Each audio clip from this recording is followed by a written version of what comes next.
बादशाह अकबर तब बहुत छोटे थे जब उनकी मां का देहांत हुआ था।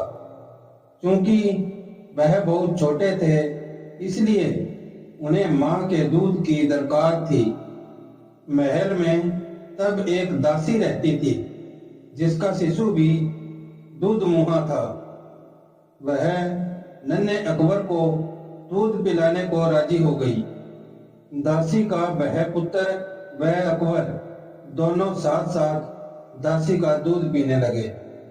दासी के पुत्र का नाम हुसिफ था। क्योंकि हुसिफ वह अकबर ने एक ही स्त्री का दूध पान किया था, इसलिए वे दूध भाई हो गए थे। अकबर को भी हुसिफ से लगाव था। समय बीतता रहा, अकबर बादशाह बन गए और देश के सर्वाधिक शक्तिशाली सम्राट बने। लेकिन हुसिफ एक मामूली दरबारी तक न बन पाया। उसकी मित्रता जुआरियों के साथ थी और कुछ ऐसे लोग भी उसके साथी थे जो पैसा फिजूल बहाया करते थे। एक समय ऐसा आया जब हुसिफ के पास 2 समय के लिए भोजन के लिए भी पैसा न था। लोगों ने तब उसे बादशाह के पास जाने को कहा। हुसिफ ने बादशाह अकबर के पास जाने की तैयारी शुरू कर दी। हुसिफ के दरबार में पहुंचते ही बादशाह ने उसे ऐसे गले लगाया जैसे उनका सगा भाई ही हो। लंबे अरसे के बाद हुसिफ को देख बादशाह बेहद खुश थे। उन्होंने उसकी हर संभव सहायता करनी चाहिए। हुसिफ को अकबर ने दरबार में नौकरी दे दी। रहने के लिए बड़ा मकान, नौकर चाकर, घोड़ा गाड़ी भी दी।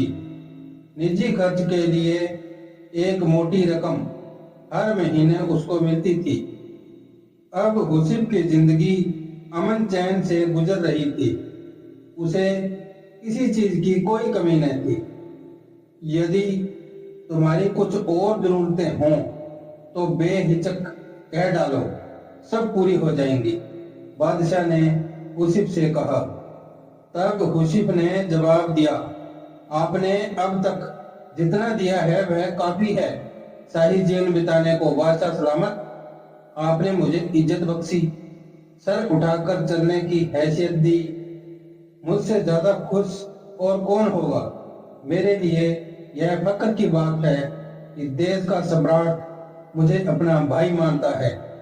और क्या चाहिए हो सकता है मुझे।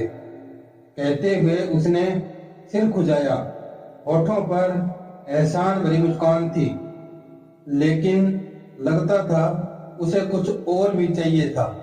वह बोला, मैं महसूस करता हूँ कि बिरबल जैसे बुद्धिमान व योग्य व्यक्ति के साथ रहूं। मेरी ख्वाहिश है कि जैसे बिरबल आपका सलाहकार है, वैसे ही मुझे भी कोई सलाह देने वाला हो। बादशाह अकबर ने हुसिफ की यह इच्छा भी पूरी करने का फैसला किया। उन्होंने बिरबल को बुलाकर कहा, हुसिफ मेरे भाई जैसा है। मैंने उसे जीवन के सभी ऐशो आराम उपलब्ध करा दिए हैं, लेकिन अब वह तुम्हारे जैसा योग्य सलाहकार चाहता है। तुम अपने जैसा, बल्कि यह समझो अपने भाई जैसा कोई व्यक्ति लेकर आओ जो हुसिफ का मन बहला सके। वह बातूनी न हो, पर जो भी बोले नफा तुला बोले। उसकी बात का कोई मतलब होना चाहिए। समझ गए न कि मैं क्या चाहता हूँ। पहले तो बिरबल समझ ही न पाया कि बादशाह ऐसा क्यों चाहते हैं। उसे हुसिफ में ऐसी कोई खूबी दिखाई न देती थी। जी हुजूर, बिरबल बोला, आप चाहते हैं कि मैं ऐसा आदमी खोज कर लाऊं जो मेरे भाई जैसा हो। ठीक समझे हो, बादशाह ने कहा। अब बिरबल सोचने लगा कि ऐसा कौन हो सकता है जो उसके भाई जैसा हो। उसी भाग्यशाली है जो बादशाह उसे अपना भाई मानते हैं और उसे सारे ऐशो आराम उपलब्ध करा दिए हैं। लेकिन बिरबल को हुसिफ की यह मांग जची नहीं कि उसके पास भी बिरबल जैसा सलाहकार हो।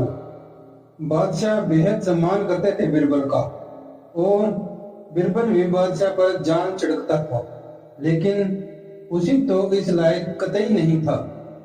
अभी बिरबल सोच ही रहा था कि समस्या को हल कैसे किया जाए, तभी पास की पशुशाला से सांड के रंभाने की आवाज आई। बिरबल तुरंत खड़ा हो गया। आखिरकार उसे अपने भाई जैसा कोई मिल ही गया था। अगले दिन उस सांड के साथ बिरबल महल में जाकर अकबर के सामने खड़ा हो गया। तुम अपने साथ इस सांड को लेकर यहाँ क्यों आए हो बिरबल? अकबर ने पूछा। यह मेरा भाई है बादशाह सलामत, बिरबल बोला। हम दोनों एक ही माँ का दूध पीकर बड़े हुए हैं, गऊ माता का दूध पीकर, इसलिए यह सांड मेरे भाई जैसा है, दूध भाई। यह बोलता भी बहुत कम है, जो इसकी भाषा समझ लेता है उसे यह कीमती सलाह भी देता है। इसे ओसिफ को दे दें, मेरे जैसा सलाहकार पाने की उसकी इच्छा पूरी हो जाएगी। बिरबल का यह उत्तर सुनकर अकबर को अपनी गलती का एहसास हुआ। तब उन्हें लगा कि जैसे उन जैसा कोई दूसरा नहीं, वैसे ही बिरबल भी एक ही है।